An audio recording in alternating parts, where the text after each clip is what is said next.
আসসালামু আলাইকুম। এখন পর্যন্ত ক্লিয়ার হয় নাই লিটন দাস, রিশাদ হোসেন এবং নাহিদ রানাকে পিএসএল খেলতে দেওয়া হবে কিনা।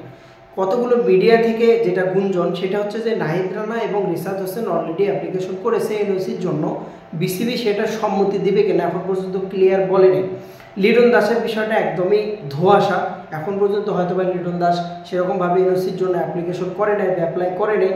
তবে অ্যাপ্লাই করলে বিসিবি দেবে কিনা, জিম্বাবুয়ে সিরিজই খেলাবে কিনা, টোটাল আলোচনার পরিপ্রেক্ষিতে যদি আমি বলি সেটা হচ্ছে যে ভাই, বর্তমানে যদি যে প্লেয়ার কন্ডিশন সারা বিশ্বে, এখন বর্তমানে যে প্লেয়ারদের কন্ডিশন, নর্মালি একটা দেশের জন্য দুইটা টিম সাজানো নর্মালিতেই রাখতে হবে আপনাকে। কারণ একটা টিম রিজার্ভ, একটা টিম আপনার নর্মালিতে বাইরে পাঠানো, বা দুই একটা প্লেয়ারকে আপনি ফ্র্যাঞ্চাইজি ক্রিকেট খেলতে দিবেন, এটাই স্বাভাবিক। যদি আপনি ফ্র্যাঞ্চাইজি ক্রিকেটগুলো না খেলতে দেন প্লেয়ারদের, সেক্ষেত্রে কিন্তু তাদের মন মালিন্য বা মন মানসিকতা, এত পরিশ্রম, সেটা কিন্তু অবশ্যই নষ্ট হয়ে যাবে।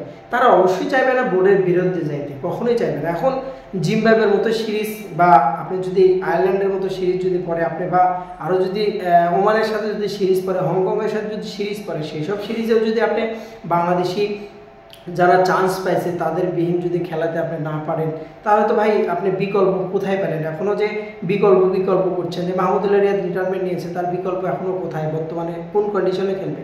হয়তো বা শামীম হোসেন পাটোয়ারি কিছুটার অভাব পূরণ করবে, বাট আমি মনে করি যে এটা যে পিএসএল এ যেসব প্লেয়ার চান্স পাইছে বা আইপিএলে যারা চান্স পাবে, 100% উচিত বিসিবির এই সিন্ডিকেট মারানি ফুটবল সিন্ডিকেট না করে, সিন্ডিকেট জিনিসটার থেকে সরে এসে ফুটবলের জন্য, সেটা আমি মনে করি যেটা যে এনওসি দেওয়াটা 100% জরুরি, এবং তাদের এক্সপিরিয়েন্সটা বাড়বে। বাংলাদেশে আহামরি ওরকমভাবে প্লেয়াররা কিন্তু সুযোগ পায় না ভাই। আইপিএল বলেন, পিএসএল বলেন, বিগ ব্যাশ বলেন, যেখানেই বলেন, ওরকমভাবে সুযোগ পায় না। নিজেদের মেরে ধরার জন্য সুন্দর একটা প্ল্যাটফর্ম হয়তো বা একটা রিস্ক থাকে, তাই বলে আপনি জিম্বাবুয়ে সিরিজ, আয়ারল্যান্ড, ওমানের সিরিজের জন্য যদি আপনি প্লেয়ার পাঠানোর যদি এনওসি যদি না দেন, এটা খুব খারাপ দিক। বিশেষ করে যে প্লেয়ারটা চান্স পেয়েছে তার মনটা কিন্তু ভেঙে যায়। বিশেষ করে তাসকিনের কথা উদাহরণ যদি আপনি দেখেন, আইপিএলে সে কতবার ডাক পেল, এখন পর্যন্ত সে কিন্তু খেলতে পারেনি। তার কিন্তু একটা স্বপ্ন, তার বাবা কিন্তু নিজে বলেছে যে আইপিএল খেলা তাসকিনের কিন্তু একটা স্বপ্ন, সেই স্বপ্নটা কিন্তু এখনো পূরণ হয়নি, শুধুমাত্র পাপন গ্যাং ছিল, পাপন গ্যাংয়ের কারণে।